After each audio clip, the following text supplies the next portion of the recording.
Yes, so basically, we were caught by surprise, and we had more than 3,000 murderous terrorists that stormed our towns and bases in the south. It was a massacre of 1,400 civilians and soldiers, mostly civilians, and it was very, very brutal. We haven't seen things like that, I would say, since the Holocaust. People were burned alive, raped,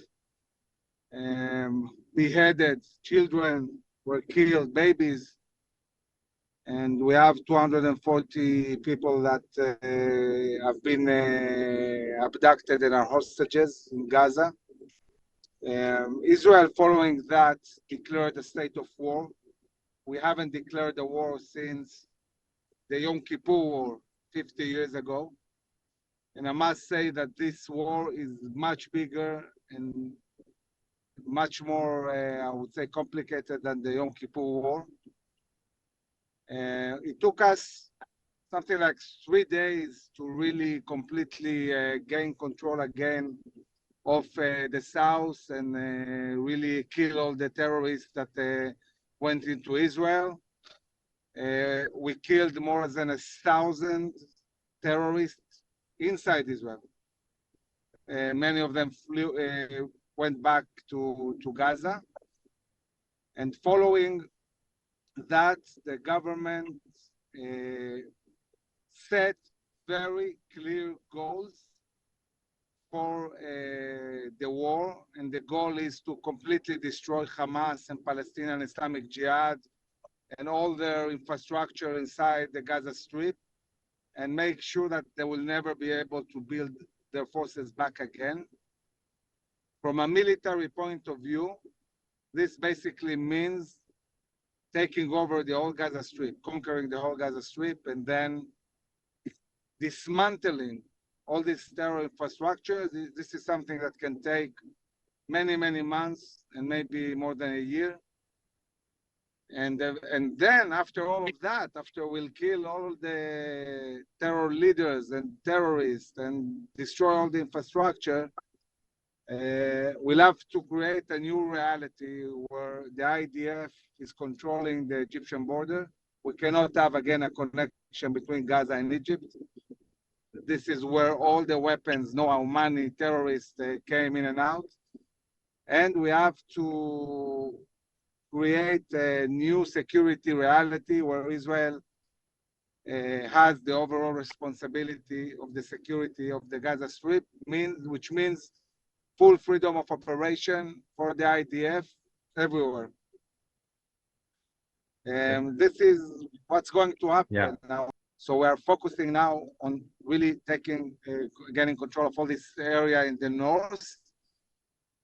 And we are in the process. It's a whole city. It takes some time to deal with this, but eventually we'll hold all of the north of Gaza, and this won't be the end. It's just the beginning.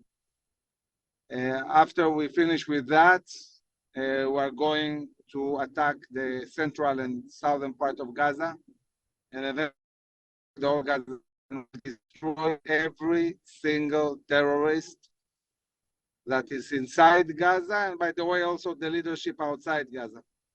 Nobody will be spared. We are not going to forget what they did. And we're going to really destroy Hamas organization and Palestinian Islamic Jihad completely. We cannot destroy ideology or idea. We can destroy infrastructure, and most of the weapons are coming through the Sinai Peninsula into Gaza. They're getting them mostly from Iran.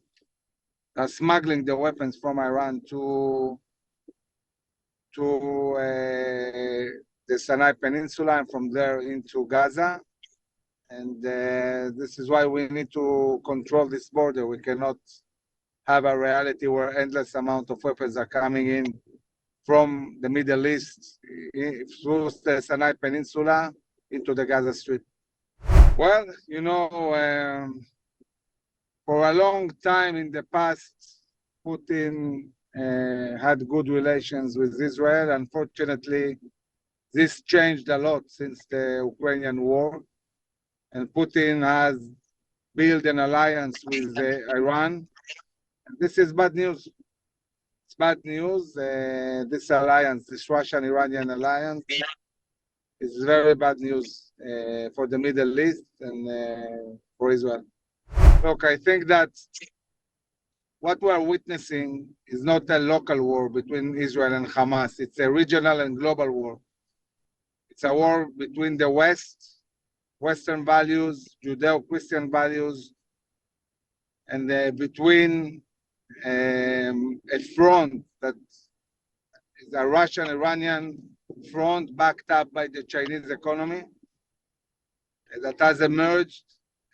We're talking about very radical elements. All this Shia axis led by Iran. Iran is a global threat. And I think there is a growing understanding in the West that there is a need to deal with Iran and its proxies. And I'm hoping that after we win decisively against Hamas, there will be a coalition that will deal with Iran and the proxies like Hezbollah and the Houthis in Yemen. It's going to be a long war. Even just talking about Gaza, it's going to take many, many months and maybe more.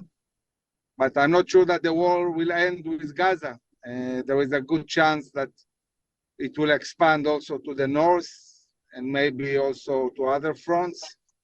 So I would say that in the coming year, probably we're going to be in war.